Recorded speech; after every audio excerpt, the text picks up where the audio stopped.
Hey guys, it's Mike Urban. Welcome back to the show. Today, I am actually pretty excited because I have State Representative out of Billerica, Marc Lombardo.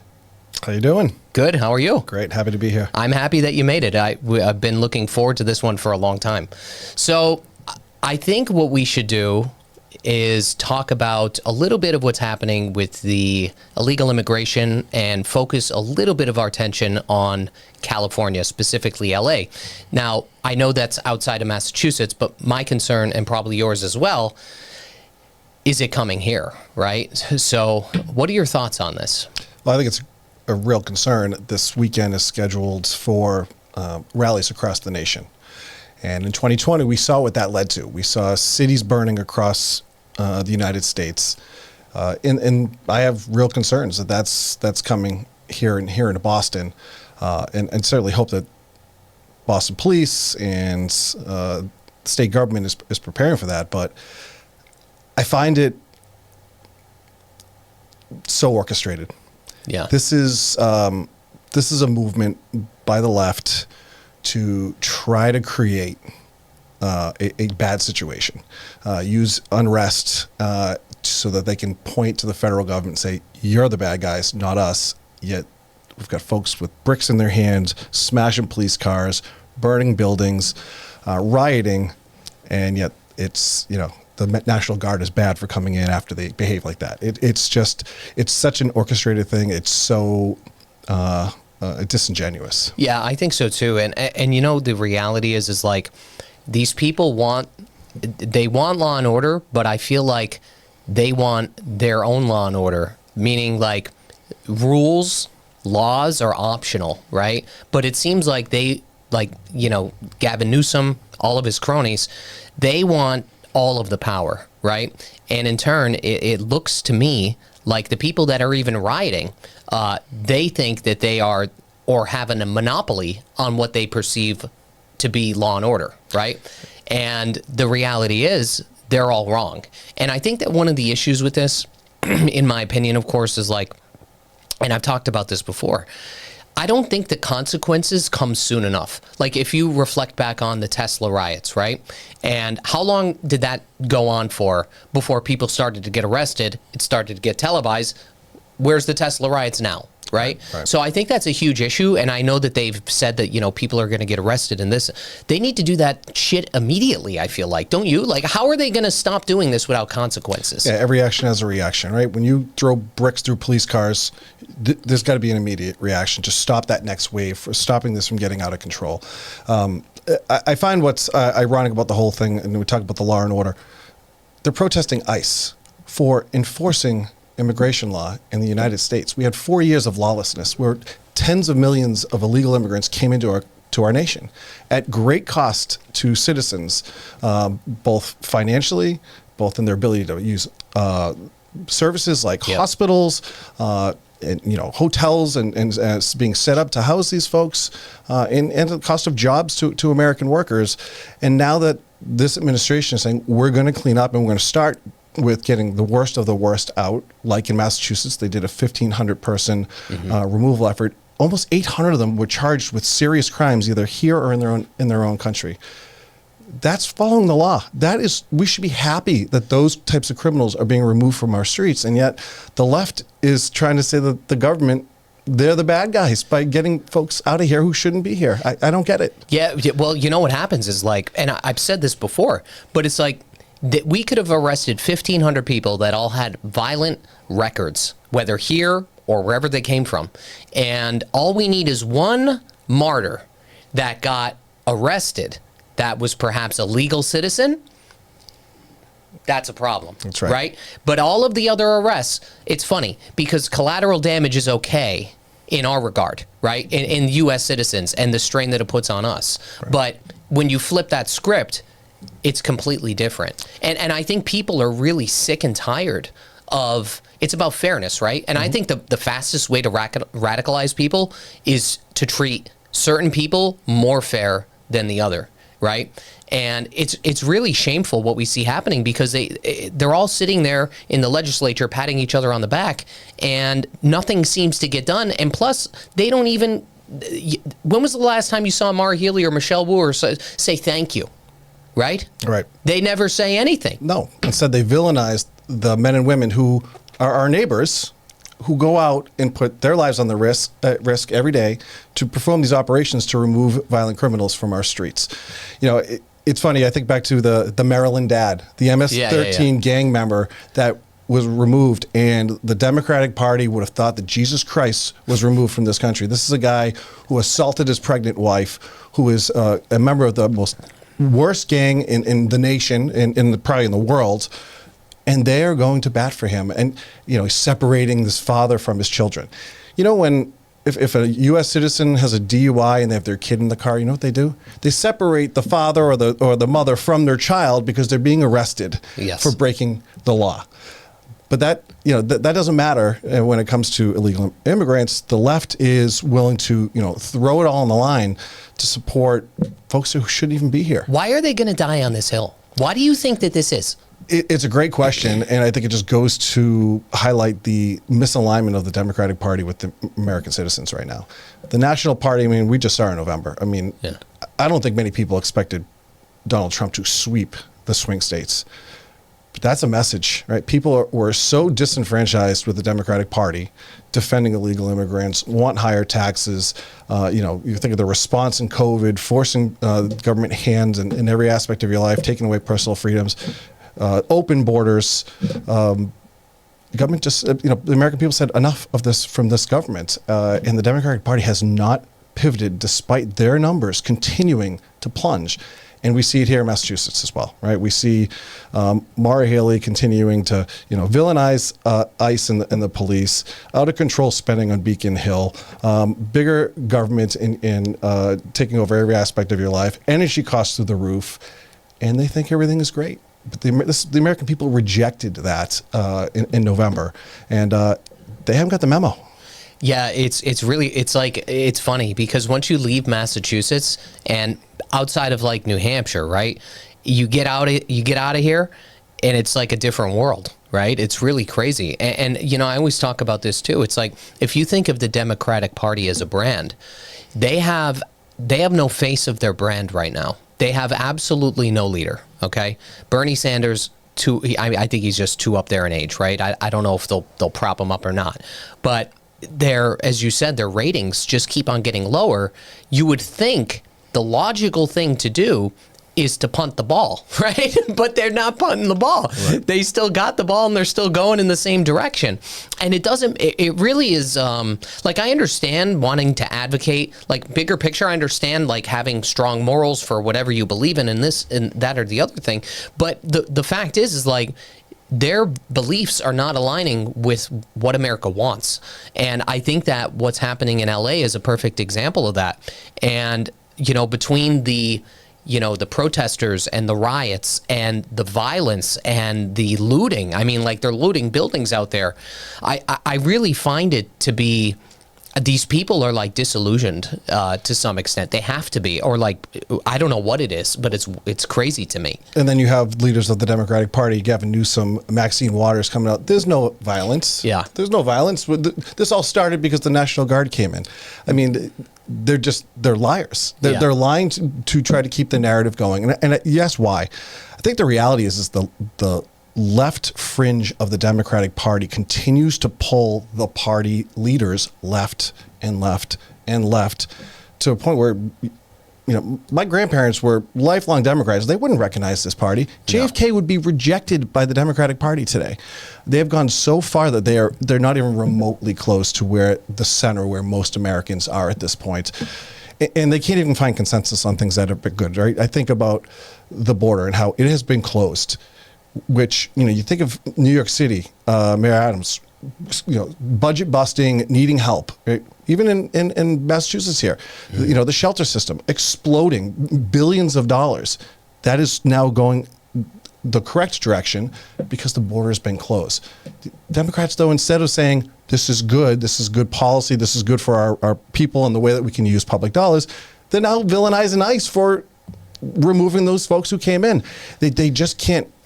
They can't find a way to agree in the middle about anything. It's all about, I hate Trump, and that is completely disillusioned their party. I think so too, and it's unfortunate because it's created this narrative of like, even if you have good policy that should be, voted on bipartisan, both parties agreeing on one thing, you can't even have that, and it's really sad. And we see the same thing happening here in Massachusetts. I mean, I feel like, even though the majority of the country is in support of deporting people that came here illegally, I also think there's even more majority of people that wanted to, deport people that have criminal backgrounds, right? And it just seems like here, I think it's not even split down the middle. I think that just because there are so many Democrats here, and by the way, I know a lot of people you watching and watch me, I'm friends with a lot of Democrats too, but they don't agree with this either. You know what I mean? Maybe they don't have enough, enough to switch parties or whatever, but a lot of Democrats are not satisfied with Maura Healey too. And I find that to be pretty telling when it comes to 2026. And I think it should be pretty interesting to see. But overall, the immigration problem, I'm just hoping that we don't, especially in Boston where we have, Michelle Wu, I find it very problematic. I really do. What are your thoughts? Do you think that we may see something like this happen? I mean, I'm nervous, right? Yeah. We saw some smaller episodes in 2020 when the rest of the country was on fire. Luckily, it didn't get too out of hand in Boston. But this is what the party apparatus wants. They want chaos. It only takes a few people to really light that fire of chaos. Yeah. And then it rolls. And I mean, look, LA got out of control real fast. Yeah, that happened super fast. Right? And it's the mob mentality, and bad things can happen. When they're gathering in anger, not advocating for something, that's the problem. And I'll loop that back to what we're talking about here, about where the Democratic Party is going wrong. They don't advocate for anything. They don't have policy ideas that they want to put forward. They're just anti everything. And that leads to nothing getting done, and it leads to negativity, not people looking to find solutions, but chaos. And that's what we're seeing now in LA. And it's going to be a tough weekend, I think, in the nation. But hopefully, police and, if need be, National Guard gets out there and protects our cities and protects small businesses who they didn't do anything wrong. They're just trying to feed their families, and they're going to get their stores looted and burned. I don't know what message the folks doing that and the folks on the left think that that's going to garner support of the general American when you are hurting a private citizen who just happens to have a store and looters think it's okay just to destroy it. How is that a good message? How is that something to get behind? It's not. I agree. And even Maura Healey came out and said recently, I believe, something about the National Guard. I think it may have been today or yesterday or whatever. And it's funny, and we talked a little bit about this before we came in here, but back in 2022, I believe it was September, guess who called the National Guard? Charlie Baker at Martha's Vineyard for 50 illegal immigrants. So it's the dynamic is that there's absolute hypocrisy when it comes to the left. I'm not saying that, it can't happen on both sides, but it's so extreme on the left that we do this in 2022. All of a sudden, these people come here. National Guard comes, helps to get them out as fast as humanly possible. And now all of a sudden, it's bad for President Trump to call the National Guard, where people are literally getting injured, right? I mean, I've never seen, have you ever seen somebody to find a weapon? They're like having weapon drops in LA. I mean, they're smashing the concrete to get the concrete as a weapon. I've never seen that. They're dropping pallets of bricks and boxes of gas masks. I mean, that is orchestrated. That is with purpose, right? But, to the Democrats voters out there who aren't on the crazy left side of these things, they do have alternatives. And I generally do believe that most of even Massachusetts legislature is not as left as they vote. I've been up there for a while, and I have some good relationships with my friends on the Democratic side of the aisle. They're good people. They may disagree on tax policy and some things, but they get pulled to the left because they are so afraid of their own party turning on them. And it's going to take someone in the Democratic Party to stand up and say, we're not this extreme. The people don't want that. I mean, look at the poll that Mueller Haley just had. 47% of independents say she doesn't deserve re-election, with another 20-something outstanding. That's bad news for elected Democrats when the independents in Massachusetts are saying, this is too far. Yeah. You know what? You brought up a good point. So you're saying within the legislature, obviously I have friends that are Democrats too. So you think that, like, unless they go with the status quo and get pulled even further left, they'll basically be ostracized, right? Is that what you're saying? It is. They're all worried about being primaried and flanked on further left. I've had many conversations about it. I have folks who come up to me after I will file an amendment to cut taxes or some things to support ICE, to require cooperation with ICE with data so that their operations can be safer, and they'll go on party lines, and then they'll pull me aside and be like, "That's a good amendment. That was a good bill. We should do that." I said, "Well, can you have some courage?" And because if you have some courage, then maybe your colleagues will have some courage, and it could domino. But they're really terrified of their primaries. That's crazy. It's you know what I call this in real estate is golden handcuffs. So like sometimes you'll have people that are locked into a brokerage, they signed a non-compete or something like that, and they like effectively can't leave, because if they do leave, they have their livelihood, they have their family, they have all of these things to worry about. Sounds very, very similar to, eerily similar to that. And it's unfortunate because, I have to quote Nate Friedman for this, and I think I said this a couple weeks ago, like Massachusetts prides itself on diversity, just not diversity of ideas, right? It's not the truth. And it's really wild when you think about it, because guess what? I find it very problematic when any state has a supermajority for a lengthy amount of time. You know what I mean? Sure. Because really what it does is, like, you being a Republican, you may want to fund, something for a school or get grant money or this, and it has to be voted on. And of course it's a good idea for pretty much the town, the school, all of this. And all of a sudden, just because you're a Republican, it gets voted down. Right? Yeah. Does that happen? Yeah, it's very partisan up there. There's no doubt about it. And particularly if you speak up and you step up and you're one of the folks like me, and there's not many Republicans, by the way, who have the courage to actually be a watchdog and call out what's going on. Because there's a uniparty up in Beacon Hill. Have no mistake about it. But when you stand up, they don't like that. They don't want anyone pointing fingers to them and calling out the nonsense that they're doing, and the fact that we're spending $3 billion a year in illegal immigrants. We're spending $30-something million a year on phone calls for criminals to be in jail. That we set up a $5 million legal defense fund for illegal immigrants to fight their deportation. They don't want that stuff called out, and most people won't. But I will, and a few others will, and they don't want that, so you become a target. Yeah, and if you don't mind giving me a peek behind the scenes. So, like, you call these things out, and I haven't had this experience yet, but I want to know what it might be like. So, like, what do they do? They're just upset with you, or like they send you an email, like saying that you shouldn't have done this, or like what do they do? Well, so it starts when you're onboarded as a freshman, all right, and they teach you about the institution and how you're supposed to act and how you're supposed to go along and be part of the wheel. And look, I'm on the Republican side of the aisle. Yeah. Brad Jones has been the Republican leader for 20-something years. He's been on Beacon Hill for 30-something years. You want to talk about institutionalized. Brad has been given 13 paid positions that he can give out for his caucus of 25. That's a majority. He can buy his power. All right. Yeah. He gets those stipends to give out because he has gone along and played with the Democrats. And most people don't know who Brad Jones is because you never have any oppositions from the Republican leader. In every other state, you know who the Republican opposition is because they teach you from the get-go. No, you may want to pull that amendment. Don't make them vote on that. And we can maybe use that later on. They teach people to come in and cower. You've got people that get elected. They are selectmen, they're business owners, they're chairman of their school committee. They say, I'm going to Beacon Hill because I'm going to be a leader. I'm going to stand up and be your voice.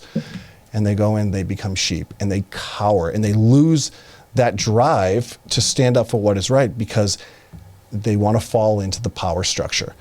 I never cared about that. I went up there to be true to myself and what the people want you to actually do, but that is absolutely frowned upon up on Beacon Hill. And so what are the consequences?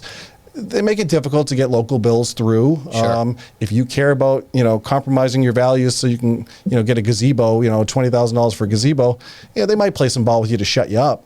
But you better not file any amendments to cut taxes, to support police, to support ICE, because they'll pull it all right away and try to embarrass you. So if you go up there dependent on the income of the job, and you go up there dependent on the stipend you could get for being a chair or a leadership position, there's a good chance you're going to get compromised up in Beacon Hill. I don't need that stuff. I had a career in the private sector. I'm very capable of working outside of that building. So I've been true to myself, but it's amazing how many people go in and they just become part of the system. And it's sad. That is sad because, just like we talked about, you're basically, they're cutting you off, right? They're cutting you off at the knees if you don't just follow suit. And how could you have any progress? Like you talk about being progressive, how could you have any progress when you are literally pigeonholing people into your own belief system and you can't go against that narrative? It doesn't make any sense. No, there's almost no debate on Beacon Hill. So I talked about being one of the few of all of the debate that happened during the budget week. Yeah. I probably stood up for 85% of the reason why there was any discussion because of my amendments that I put forward. One Republican from Billerica is the only reason there was any discussion. They go in the back room, they put forward these consolidated amendments where they take hundreds of amendments and they put them in a piece of paper and they say, you got 30 minutes to review that and then we're going to vote on it. And everyone just looks up to see what the speaker's like, red or green, and they follow what the speaker does. And that's Is that normal process? Well, it's normal in Massachusetts now. This idea that I always go talk to my 8th grade civics classes, and I love talking to the students, and their eyes just, get big when you say, it's hard to call what happens in Massachusetts legislature democracy. You've got a handful of people that have all of the power in that building. The Speaker of the House, the Chairman of Ways and Means, maybe a couple other lieutenants, chairman, and then a few on the Senate side. And everyone falls in line. And that's why I often will get a Democrat challenger, as you know.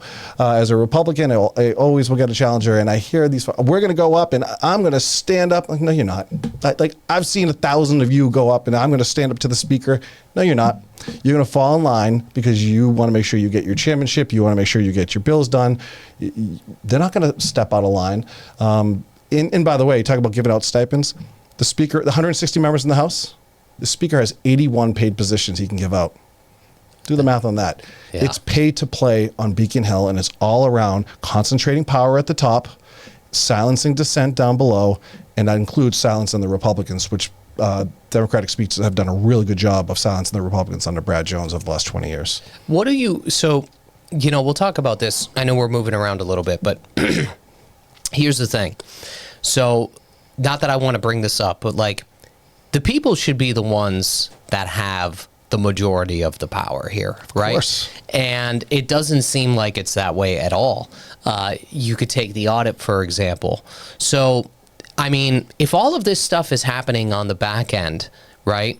Wouldn't you think that if the citizens of Massachusetts, of this Commonwealth, knew everything that was going on, wouldn't they say to themselves, this doesn't make any sense. So why the hell do they keep voting the same way? It's a really good question. And in one sense, people are busy. Think about your lives. Think about my lives. We've got kids. We've got activities. We've got parents. We've got things that keep us busy. And so not everyone's paying attention to government, state government, that much. And quite frankly, there's not a lot of news coverage about state government. You'll find more on X and Facebook than you ever will on local news coverage, right? It's mostly federal, national news. Yeah.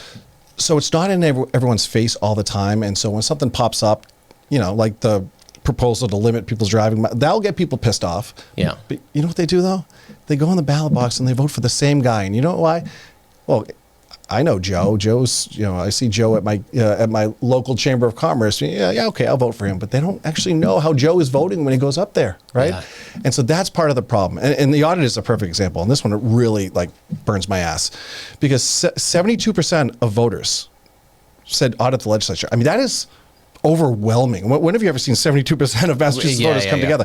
By the way, that means the majority of Democrats voted for it. 351 cities and towns all voted for the audit. Not almost. every single Democrat up in Beacon Hill voted against implementing it because the power brokers told them to. And actually, a few of the Republicans actually voted the wrong way on that. And you know what's going to happen in 2026? Those same voters who came out in 24 and voted for the audit, they're going to go to the ballot box in 26 and they're going to vote to put those people back in the legislature after they gave them the proverbial middle finger and said, we're not going to put your will forward. That's the problem. How can we change that? I mean, I've been, and so have you, right? We've been trying to bring light to these issues because they're so overwhelming. I mean, like it's actually unbelievable when you think about it because, and we talked about a little bit of this before, but it's like, you know, what's black is black and what's white is white, but they start to blur the line. And then what happens is, you know, these voters, as you said, they'll just go to the same ballot box and vote for the same people, regardless of if it's in their best interest or not. So, I mean, there's got to be something that could be done. And of course, you're trying to do that. I'm trying to do that to just, you know, provide some counter narrative to what's happening here. And I think, honestly, people are sick of it. I really do. I think people are getting sick of the, like, first of all, as you said, legacy media here. Good luck, right? You know what I mean? They're just out there patting each other on the backs in the State House, right? It's for the most part, right? So, and, you know, what's happening now, at least from what I see from my audience, maybe yours as well, is like people are starting to wake up a little bit to this stuff. They really are. And I think you're going to see, especially in regards to, like, let's say Maura Healey here in 2026, I think she's either going to lose by a lot or win by a little. That's my opinion. And the reason that I think that is because she's effectively losing some Democrats that are now becoming independent. And I think that there's going to be a lot of independent voters that come out and vote for somebody else.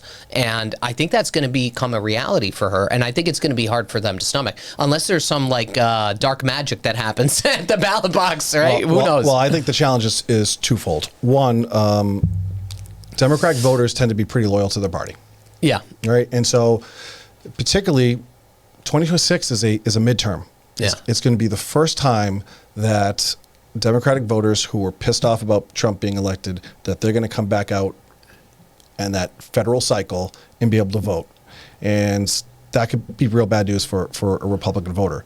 What's probably a Republican candidate, rather. What's even worse for the Republican candidates are that the Trump Republicans only vote for Donald Trump. Yeah. So there are all these folks who are sick and tired, but they don't come out in their local elections. I mean, I look at cities and towns, all these spring elections, Republican candidates are getting smoked. Right? Just lost 2 special elections, which Republicans usually do well in these state house seats for special elections. A seat that has been held by a Republican down in Taunton just lost yesterday. Democratic voters are motivated to vote. Trump Republicans stay home and they only vote for Donald Trump. That means tough news for Republicans in 2026. So there are some decent candidates running. I'm really excited about the idea of Brian Shortsleeve as a candidate for governor. I think he'd be fantastic. But all of these other things are in the air that make it really tough. And I'll just one more thing about voting. I mean, at the end of the day, voters get what the government they vote for, right? But I remember Charlie Baker won like 72 state house districts, state rep districts, 72. And yet there was only 22, 23 Republicans. So voters are willing to vote for a Republican at the top of the ticket, but they don't give the top of the ticket any help with their local state rep, because at the end of the day, you can elect a Republican governor's candidate, but if you still have a 140 to 20, Democratic majority in the House and, a 36 to 4 in the Senate, the governors only can do so much at that point to institute change and try to reform government. So there has to be a wholesale change in direction. And I do think voters are pissed. I mean, I think proof of it is the #1 state with outward migration is Massachusetts. Yeah. U-Haul trips to Florida and South Carolina and Texas out of Massachusetts. People are leaving. That's how pissed off they are. But those who have to stay, if you're fed up with it and you're tired of the way these things are going and how government treats us, you got to vote for wholesale change or nothing's going to change. You know what the unfortunate thing is about that statistic? Is it makes you think that perhaps people that are more independent or more conservative are the ones that are leaving. Yeah. You know what I'm saying? Oh, there's no doubt about it. You know what I mean? Like that's the unfortunate thing is like these people are getting so fed up that they're just they're out of here. Right. You know what I mean? So it's a tell on one end, but it's also a tell on the other. So other thing that I wanted to ask you in terms of immigration is the right to shelter law. Yeah. And one thing that I believe, from memory, that you tried to, I don't know if you tried to pass a bill or you supported a bill or something, but it was to limit the right to shelter law to just U.S. citizens here. Yeah. Was that your bill? Yeah, I had an amendment on that in a bill, yeah. And what happened? Oh, it went down in party lines, went down in flames during the budget process as an outside section amendment. Yeah.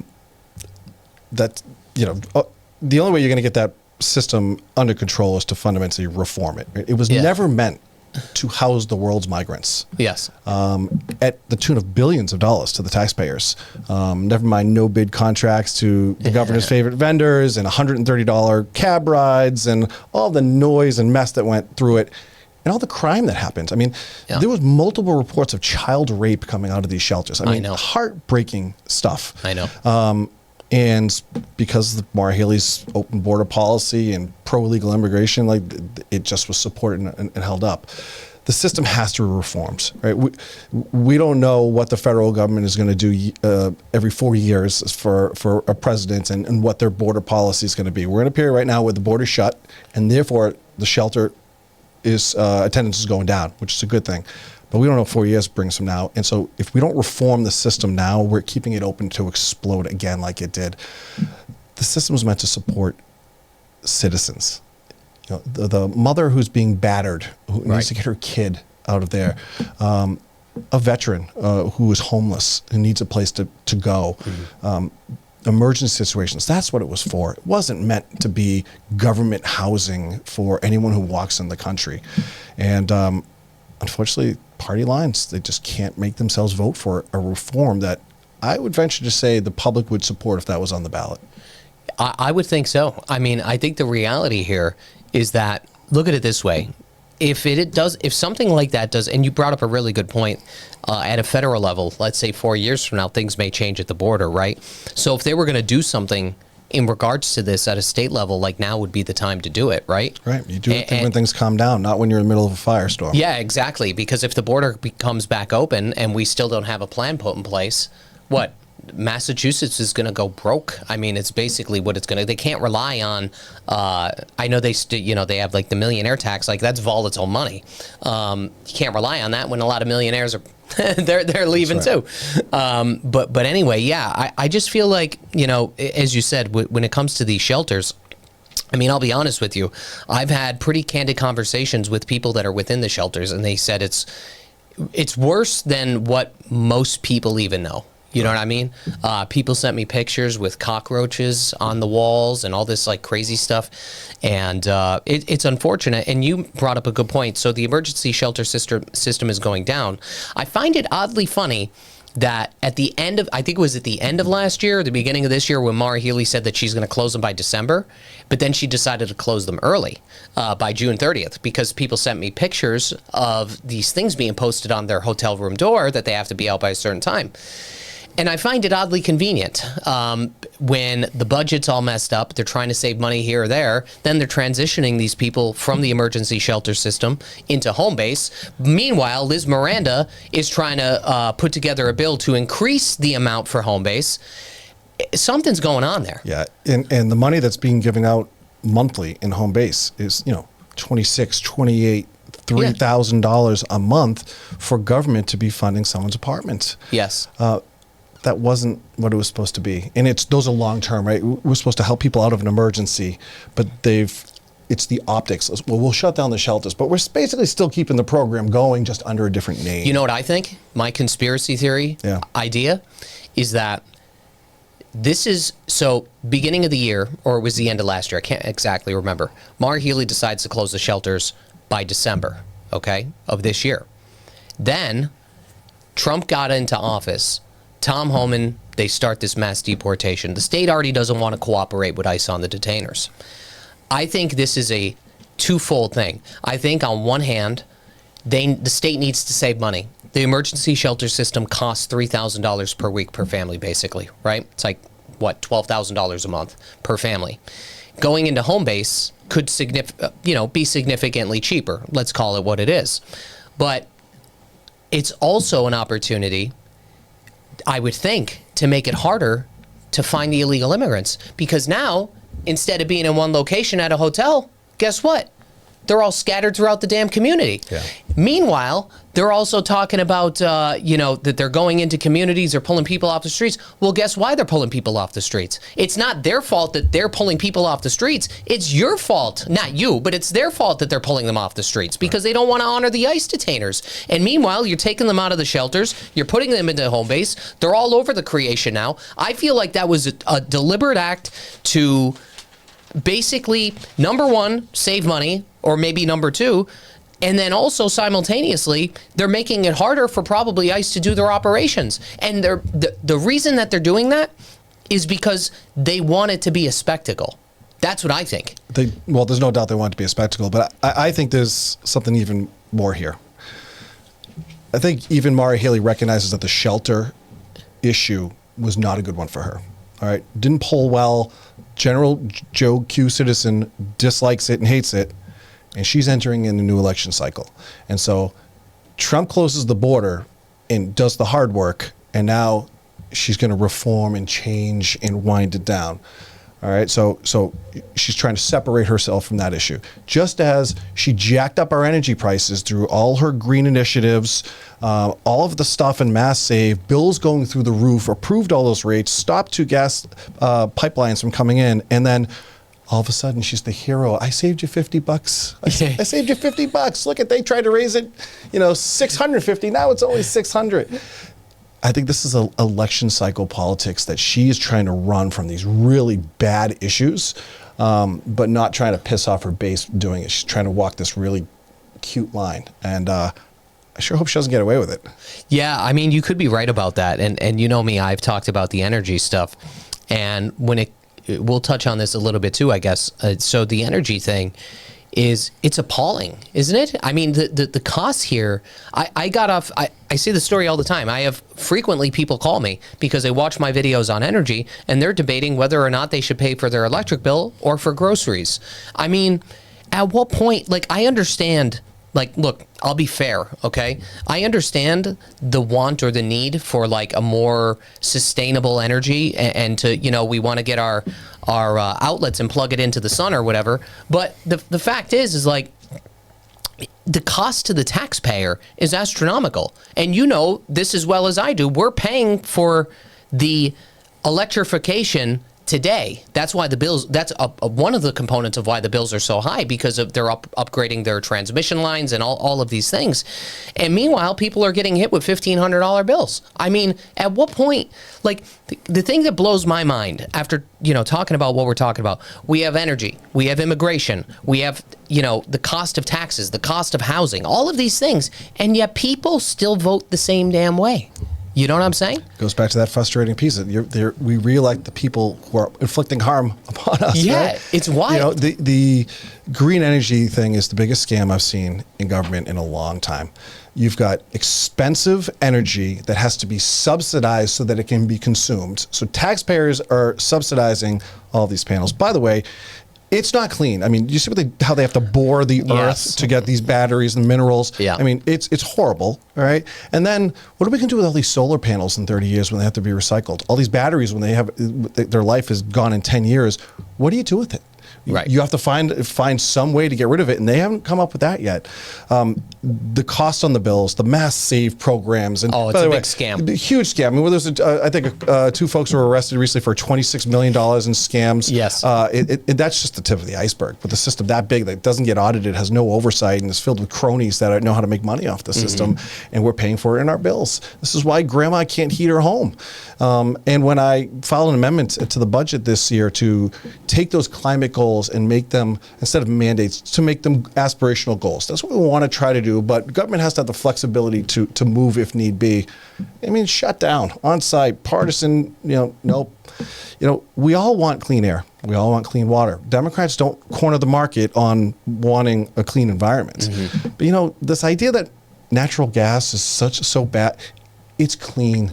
Technologies to make it clean are here. It's abundant. We have some of the biggest reserves in the Northeast that are a short pipeline away that we could bring in and make it so that our cost for energy isn't the second highest in the nation. I mean, we are 2.5 times what our friends in Alabama, Florida, and some other states are paying per kilowatt. There are solutions, but green climate change nonsense, it has become cult-like religion. It is. You're right. And at all costs. And again, you say, why are people leaving Massachusetts? Besides taxes, spending, terrible government policy, and essentially, government taxing energy stuff, and it gets passed on to the ratepayer. We have the highest in the nation. If you ever run a business or you have the ability to move, nobody wants to do it. Go to New Hampshire or get down south. You have the ability to do it. People are doing that. You're going to eventually run out of taxpayers to fund all this nonsense. It is nonsense. And, I had Paul Craney on here a couple of months ago, too, talking about this. And it's really, if they had... Like, again, if I put on my fair hat for a second, if they had data to support, like, it's going to cost this, but the eventual savings are going to be this, like, they don't even have that. No. So, like, people are supporting something, they don't even know what the hell they're supporting. And you're right, in terms of environmental issues. So the other thing is, and maybe not a lot of people know this, maybe the people that watch my channel do, but, like, a lot of the panels... Everything is manufactured in China. Right. Everything is manufactured in China. And a lot of those companies... that I think it was China and France was another one, I believe. And a lot of those companies that are manufacturing these things, let's just say they get money from people that you and I wouldn't agree with, right? Right. And it really blows my mind that people can't put two and two together. Yeah. And another thing, I get emails, honestly, if I showed you my email, every single day about what's going down at the Cape. Right? And South Shore Wind. And I've had multiple conversations about this, and I'll say this on here. So everybody wants me to cover South Shore Wind, okay? This goes for you guys too. Everybody wants me to... The reason I have not covered South Shore Wind, and only a handful of people know this, is because a lot of the people that, let's say, voted for Maura Healey in these green policies, as soon as it came to your backyard, now you don't want it there. Mm-hmm. You know what I'm saying? Sure. And I understand people could flip the script, they could change their mind and stuff like that. But the fact of the matter is, like, if you voted for these people to get in, or you voted for these policies and you wanted these things, but you just don't want them in your backyard, guess what? You're in the same category as the people that sent the National Guard to Martha's Vineyard when there was 50 illegal immigrants there. Right. You know what I'm saying? Yeah, you can't have it both ways. You can't have it both ways. And I will cover it one day, but I am going to not be that nice about it, but I will cover it. But the fact of the matter here is that Massachusetts taxpayers are being subsidized for a future we don't even know if, number one, if we could afford it. Right? It's going to cost, what, $600 or $700 billion or something? That's right. Just in Massachusetts alone. What happens when one of these things, they're still picking up stuff from the one windmill that broke or whatever. How environmentally friendly is that? Yeah, it's insane to me. I actually, not that I want to get off topic, but somebody sent me a study about, so the windmills themselves, when they're generating energy and they're moving, there's actually something that happens to the soil, in like all of the insects and stuff in the soil. It doesn't necessarily poison the soil per se, but there's a lot of, like, I understand the aspiration, and that's what you said, and you actually put it perfectly. Like, you could aspire to want these things, but to mandate them is ludicrous. Right. It's ludicrous. We have a mandate on the books that by 2035 there can be no new gas cars sold in Massachusetts. Yeah, I know. Have you ever looked for a charging station around the Commonwealth? They're not there, right? There's not enough there for the electric cars that are in the market today. Yeah. In 10 years, we think we're going to have this infrastructure built out. It's not going to happen. Is that going to happen? Like, what happened? Like, so I filed an amendment to repeal that. And Democrats' party lines rejected that as well. We had to backtrack on the truck mandate that we had put forward. California Clean Act standards said that, and we adopted it, 2026 truck models, mid and heavy duty trucks, could only be electric. I have a wonderful trucking company in Billerica who called me and said, Mark, here's what's happening. The costs of them are 2 to 3x the cost of a normal gas or diesel truck. Yeah. They're not making them, and they're not available. So these companies are literally going to have to close their doors or move their businesses to New Hampshire so they can buy all their fleets out of state and then come in to try to service Massachusetts. They're not going to buy them here because they don't exist and they're super expensive. And by the way, they don't have the capacity to actually do the work and run long rides. So we had to back off that and pause that. Thankfully it was, but they literally had to have their hand forced on it. There is no way. There's just no way. I would bet my mortgage on it. There's no way that by 2035 we will be remotely close to ban gas-powered cars, and yet they're not going to take any proactive measure on it. I just really be interested to see what happens over the next 10 years. When you say so, everybody that is driving a gas-powered car today would no longer be able to drive it, or you just wouldn't be able to buy any new ones? Sale of net new. Oh, okay. Sale of net new, right? So again, every individual person who buys them, I mean, they're either going to stock up and buy them all in 2034 and buy a couple cars and or they're going to move, or they're going to register cars to their second home up in New Hampshire and then just, bring it down. They will do everything they can to get around this because, again, not everyone wants an electric car. I don't want an electric car. And I mean, the infrastructure is just not there to support it. I don't disagree. What about engines? Like, so if you have a business that relies on, let's say manufacturing, right? And you have a business that may rely on diesel fuel or something like that. Is there anything happening in that regard? Not necessarily a restriction on fuel yet. Yeah. I mean, who knows what's next? Because if there's a carbon tax, the greenies are never satisfied, right? I mean, they just keep pushing and pushing and pushing. So would it shock me someday if they try to ban diesel fuel in Massachusetts? No, nothing would shock me, but no, we're not there yet. Yeah. Yeah, it's funny when you look at so you talk about green space, stuff like that. How about what Michelle Wu and her cronies did to Copley? Did you see what happened there? Yes, it's ridiculous. Yeah. I went crazy because and I superimposed the original plans over like a Google map. I didn't record this on video because people think I'm nuts. Superimpose, whatever it is. Yeah. And I was just seeing the difference between green space, what it was versus what it's going to be. And I mean, it's cut down by at least more than a third. Right. So what are they accomplishing? Yeah, like I don't understand. They do want it, like it's like do as I say, don't do as I do. That's basically what it is here. In Boston, actually, didn't they just pass a recent ordinance saying that any new construction, a building has to be carbon zero? I mean, talk about handicapping industry from coming into the Commonwealth. Boston being the hub. I mean, listen, we might be in the suburbs here in Billerica and here in Westford where we're recording, but Boston still is the economic engine for all of us. Correct. And when you make it so that you can't come and build in Boston, and make it harder in Cambridge and Somerville, and you start getting out of the city, companies won't come. They're not coming now. Vacancy rates are, I think the national average is around 18%. I think in Boston they're hovering around, and I'll have a conversation tonight about this probably, maybe around 21 or 22%. So we're above the national average. You have all this empty lab space in Cambridge. They can't even fill the damn lab space. And commercial real estate, as you know, as Boston gets most of its tax revenue, is selling between 35 to 50% below fair market value that it was a number of years ago. Right. So a small business association moved out of Boston. Right. I mean, take it from there. And high taxes, highest energy costs in the nation. I mean, Mara Haley is doing a bang-up job here for the Commonwealth, and Mayor Wu. I mean, talk about really stacking up failure after failure.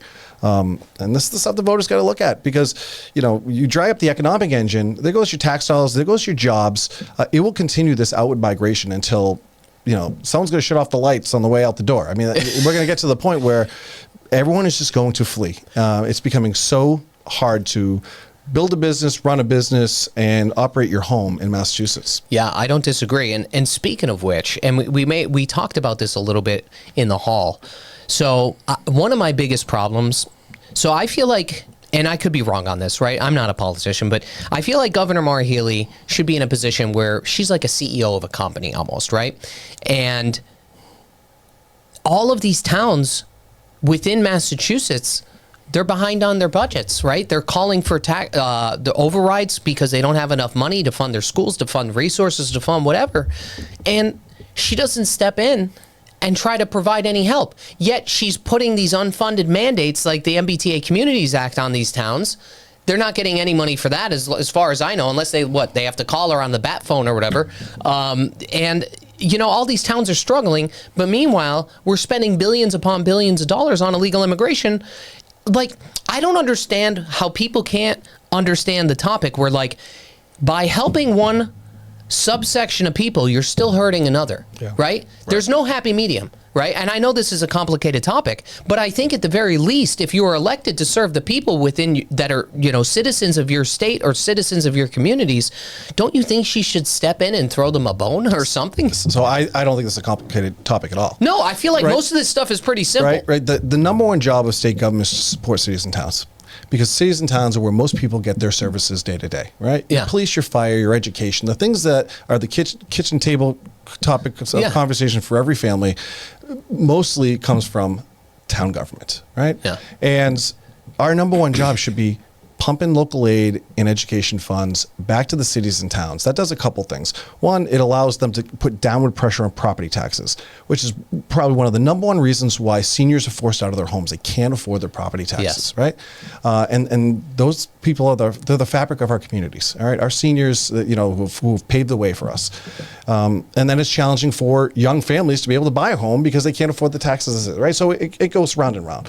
So by putting that money into cities and towns, you're also putting it into local control where it can be used in the best and most efficient way possible to build schools, to repair recreational facilities, to hire police and firefighters, the things that matter when you have a problem.